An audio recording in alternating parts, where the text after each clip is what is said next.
Hi guys, a very warm welcome to all of you. आज से मैं merchant of Venice start करने जा रहा हूँ।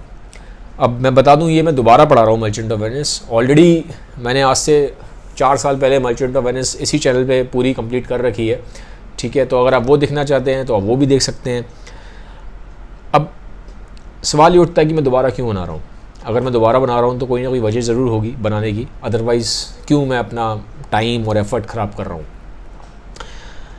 मैं चाहता हूँ कि इस बार जो मैं आपको पढ़ाऊँ वो कोई सिर्फ एग्ज़ाम क्लियर करने के लिए या मार्क्स लाने के लिए नहीं पढ़ाऊँ। वो मेरा इंटेंशन खैर कभी नहीं रहा। मार्क्स आ जाते हैं, वो एक सेकेंडरी पर्पस है।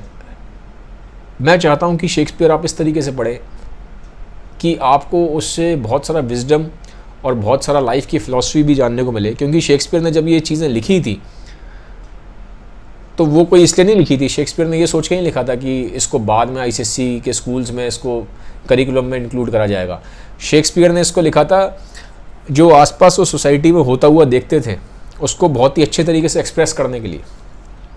वो एक प्ले राइटर थे, वो प्लेज लिखते थे क्योंकि जो दुनिया में जो रियलिटी थी, जो चीज़ें थी, उनको वो पेपर पे लिख के एक्सप्रेस करना चाहते थे। तो क्या वो एग्जैक्टली कहना चाहते थे शेक्सपियर, उसके पीछे फ़िलासफ़ी क्या है, उसके पीछे विजडम क्या है, इसको हम जानेंगे। और उसके लिए हम जल्दी नहीं कर सकते। जल्दी हमें सिर्फ एग्ज़ाम्स निकालने हैं या हमें सिर्फ सिलेबस ख़त्म करना है, उस पर्पस से वीडियोस नहीं है। अगर आप उस पर्पस से इन वीडियोस को देख रहे हैं तो आप इन वीडियोस को मत देखिए। मैं आपको पहले ही बोल रहा हूँ, आप अपना टाइम ख़राब कर रहे हैं। ठीक है, उसके लिए तो मैंने ऑलरेडी बना रखा है, लाइन बाय लाइन पूरा एक्सप्लेनेशन दे रखा है। आप वो जाके देख लीजिए। इसी चैनल पर आप सर्च करेंगे मर्चेंट ऑफ वेनिस, आपको मिल जाएगा।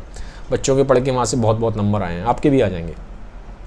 बट जो शेक्सपियर को पढ़ने का मज़ा है, जो एसेंस है, वो आपको उतना नहीं मिलेगा। वो अभी जब मैं आपको बताना शुरू करूँगा तो आपको ज़्यादा इसमें मज़ा आना स्टार्ट होगा।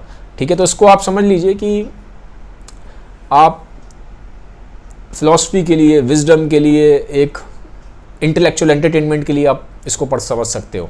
ठीक है, इन वीडियोस को देख सकते हो। अब से जो मैं मर्चेंट ऑफ वेनिस पढ़ाना स्टार्ट करूँगा, बाकी अगर आपके नंबर आ जाते हैं तो बहुत अच्छी बात है। ठीक है, तो आगे बढ़ने से पहले हम थोड़ा शेक्सपियर के बारे में जान लेते हैं। हल्का सा उनका बैकग्राउंड भी पता होना ज़रूरी है कि राइटर आखिर थे कौन।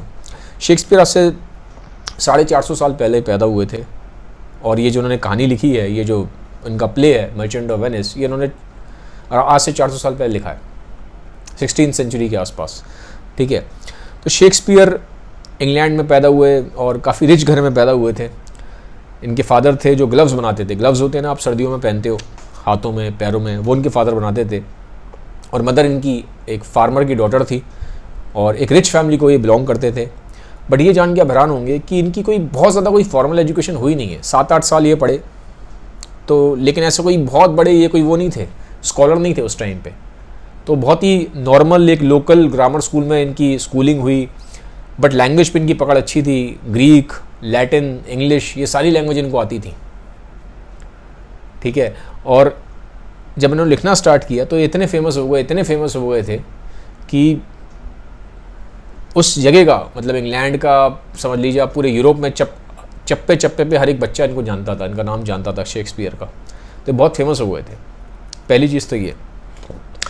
दूसरी, जब हम इसके बारे में पढ़ते हैं मर्चेंट ऑफ वेनिस के बारे में, तो थोड़ा सा हमें कंटेक्स्ट जानना ज़रूरी है कि बैकग्राउंड क्या था। ये मर्चेंट ऑफ वेनिस शेक्सपियर ने लिखी क्यों? क्योंकि शेक्सपियर जो अपने आसपास चीज़ें होती हुई देखते थे, कोई भी राइटर जो होता है जो अपने आसपास चीज़ें होती हुई देखता है, उन्हीं को वो लिखता है।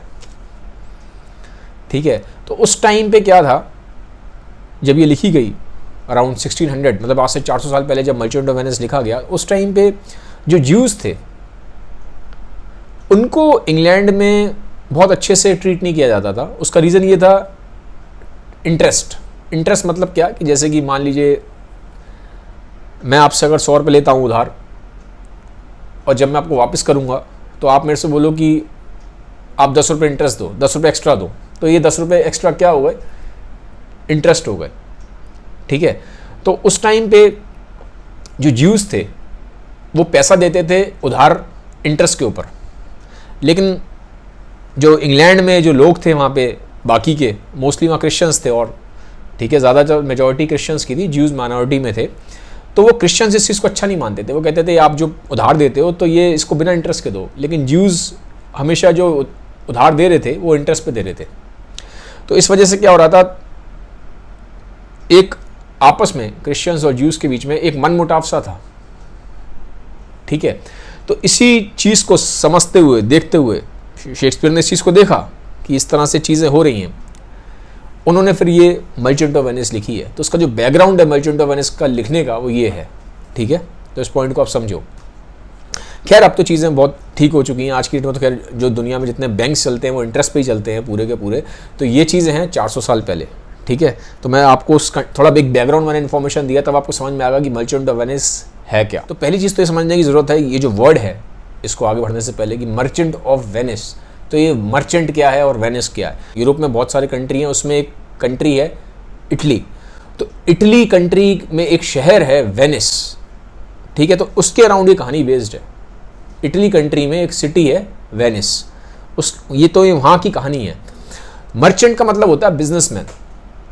तो जो बिजनेसमैन है वो वेनिस शहर का है, ठीक है। तो मर्चेंट ऑफ वेनिस।